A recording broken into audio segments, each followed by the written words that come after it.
Okay, ladies and gentlemen, boys and girls, we have a pretty neat truck here today. I did it a while ago, so excuse me if I am foggy on some of the details, but I wanted to share this one.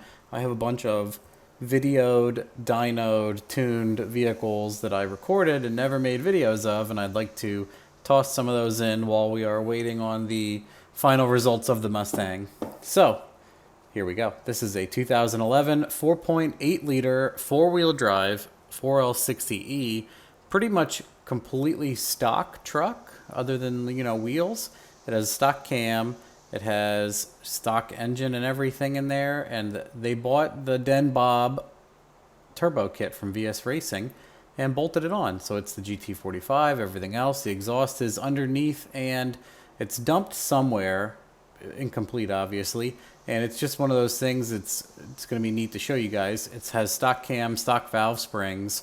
It has a fuel pump. I can't remember what they did for a fuel pump. That's what I was saying, but obviously there is a huge variety of pumps that will flow 500 rear wheel on pump gas. So it's neat to see this very simple setup that, Varen and I worked out, man, like 10 years ago, it seems like. It probably is about 10 years.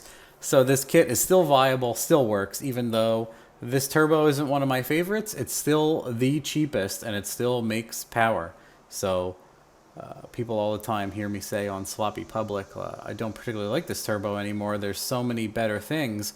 But the whole fact of the matter is that this turbo can be bought for extremely cheap prices. So that's what's on here. Everything else is completely stock. He bought 80 pounders, but they are not Decas. He bought cheaper ones, and they worked out. Surprisingly, I was leery of them. I wasn't sure how it was going to go, but he bought them from like TRE Performance, I think, something like that. They're gray. They have like a Ford body on them, not like the Siemens Deca at all. So anyway, they worked out.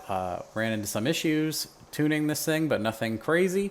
I'll go over my data logs and stuff at the end, but for now we'll just roll the dyno poles.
Okay, so we're going to take a look at the logs and some of the hits. Now this truck, it kept downshifting on me out of third into second, and I had concerns about maybe throwing the drive shaft also, so I didn't really want to swing it through third.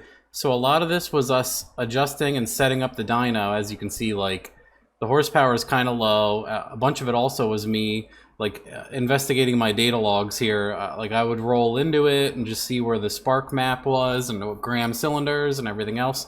I don't remember if I ended up scaling it or not. We can take a look at the tune and figure it out then. But you know, just I had some issues with the drive-by-wire was clipping me and some other funny things. So it took us a bunch of hits to start ironing it out. I think right around here. No, that one's screwed up, I believe.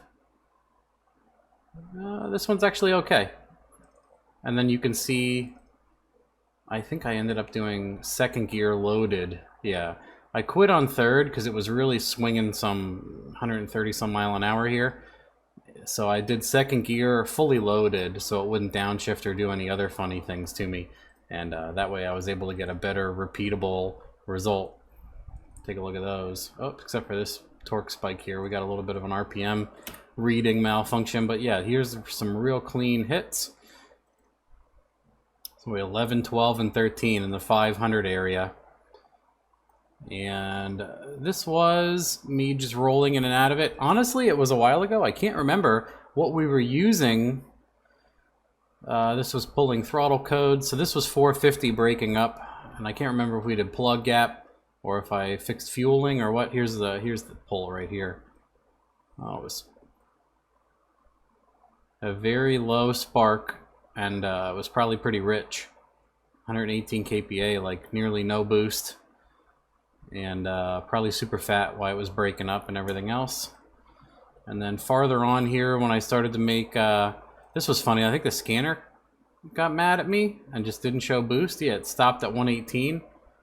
I forget what some of these, sometimes people have like stuff plugged into the OBD2 port and a splitter. I've had that happen once or twice, so it totally biffs my logs sometimes.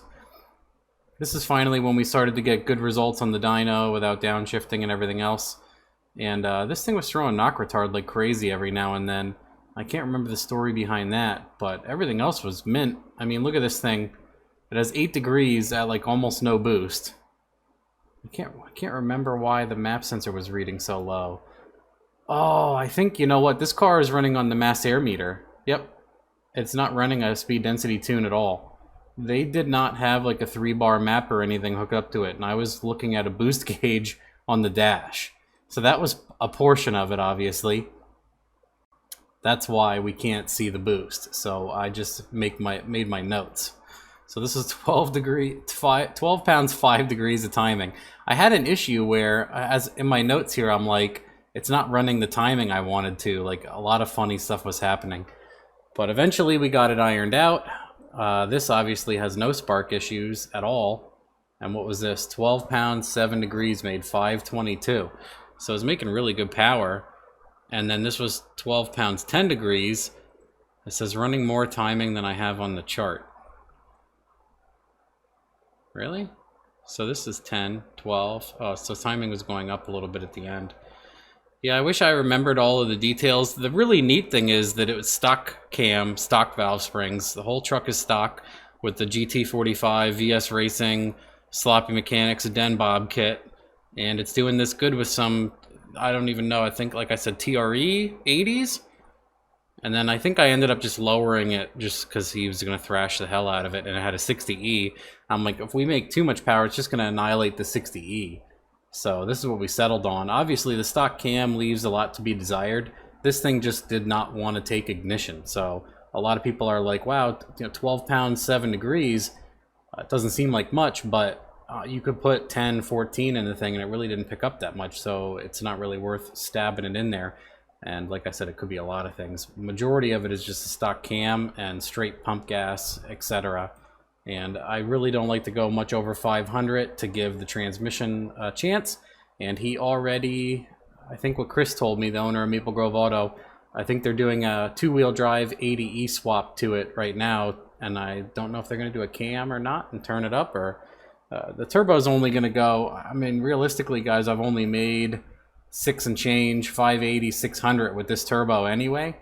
So it's close to its limit also. So you can take what you want from all of that, and then these are those last couple hits, and then where we settled at the end was about 533 and 556 foot-pounds. Let's number 13, let's load that up by itself. 533 horsepower and 56 foot-pounds.